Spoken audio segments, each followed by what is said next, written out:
Most people are still chasing online business models from 2018.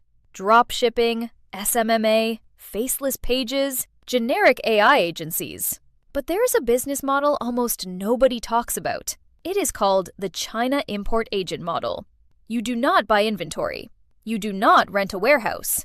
You do not manufacture anything. You simply learn how to connect local business demand with Chinese supplier supply. Local businesses need machines, packaging, equipment, tools, materials, and industrial products. Chinese suppliers already make these products. The gap is communication, sourcing, pricing, freight, and trust. That gap is where the opportunity is. You find the buyer.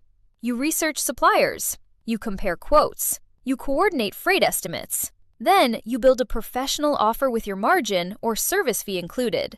This is not easy money, but it is real commercial logic. And that is why the China Import Agent model is different.